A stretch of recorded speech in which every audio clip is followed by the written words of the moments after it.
Our communities are changing. Sometimes the change is natural, like acquiring new tastes as you mature from middle school to high school. Other times, the change is not something we can control. Picture these scenarios. Siblings move across the country for college. Extended family receives a visit maybe once or twice a year. Friends you talk to over social media are more distant than the friends you see in person every day, even if you aren't aware of it. Most people don't know more about their neighbors beyond their first names, and communities tied to specific locations, like churches and post offices, are on the decline. In fact, communities of all types suffer from increased hostility and lack of trust between community members. Humans are social species, and communities play a vital role in maintaining social connections. They're the intricate web of relationships that allow us to form meaningful connections with our peers. But recently, they're changing faster than we can adapt, which presents us with a problem. As humans, if we don't socialize, we die faster. With our communities changing faster than we can adapt, we're falling out of social support systems.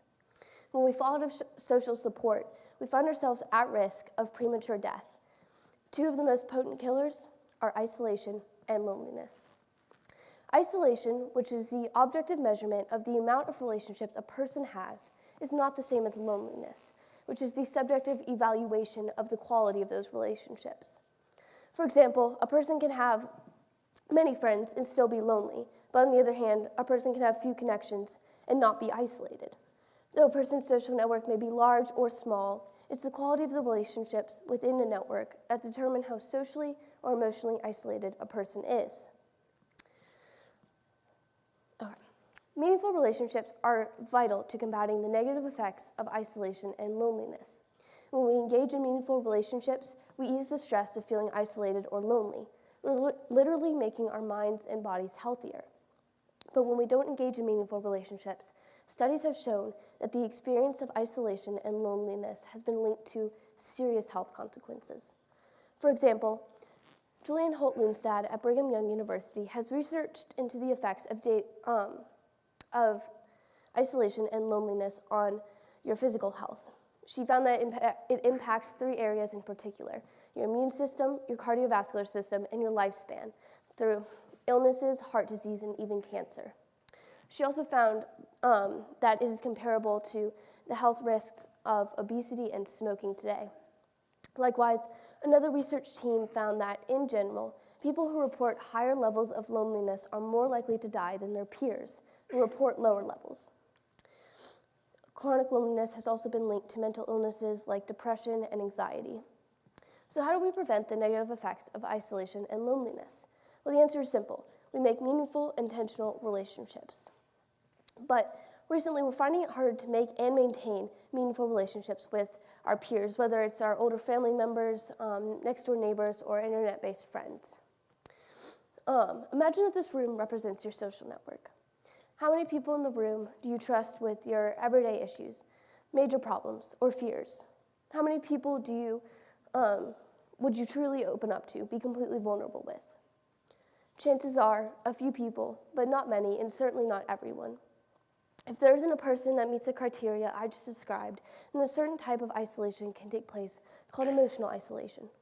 When we're emotionally isolated from those around us, we don't have a meaningful connection with them. Being emotionally isolated can kind of feel like this. All of us will experience it at some point in our lives. It's natural. Sometimes we only feel lost and disconnected from each other for an instant, and then the lights come back on. Other times, the lights don't come back on for months, maybe even years. Recently, high school and college students have been finding themselves lost in the dark more and more often. We're specifically impacted by a form of emotional isolation that stems from dating, or lack thereof. We all know what dating is supposed to look like. Do people meet, like each other a little, guy asks girl out on date, girl says yes, they go out, have an awesome time, happily ever after, and so on. But what does it actually look like? Professor Carrie Cronin at Boston College has researched dating culture among college students, and she came to the startling realization that many college students are afraid to date. It's not that they can't, but rather they're opting for quick, meaningless relationships that ignore the vulnerability necessitated by meaningful relationships. She called this practice hookup culture. Hooking up in itself is not inherently bad, But the relationships it promotes are not the meaningful relationships we need in order to prevent the negative effects of isolation and loneliness. The partners in a romantic relationship have a foundation of trust and respect that prevents them from becoming emotionally isolated. Because they're friends, they talk to each other, and they make sure that the other is not becoming extremely isolated or lonely. But the partners in a hookup relationship don't have time to build that foundation and often don't go back to build that foundation, leaving them stuck in a relationship that doesn't offer them emotional support. So why do people engage in hookup culture from a psychological perspective? Dr. Cronin suggests that it's because we fear the awkward. In other words, when you risk asking somebody out on a date, you risk failing, and nobody likes to fail or be vulnerable to rejection. Hookups offer a quick relationship with no chance for hurt feelings, but according to Cronin, the ego boost of a hookup has a shelf life of about 24 to 48 hours, and after those 48 hours are up, students can begin to question their self-worth and and harbor insecurities.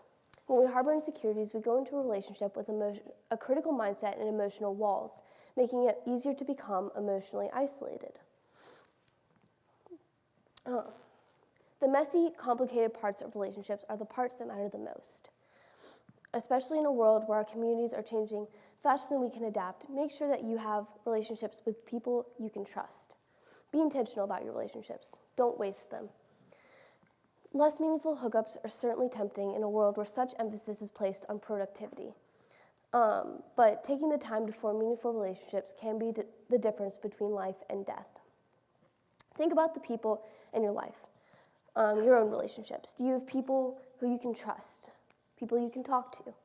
If you do, that's great, and focus on strengthening those relationships or making more. But if you don't, start looking for opportunities to make new ones. It doesn't necessarily have to be a date. Sometimes it just starts with a conversation. Thank you.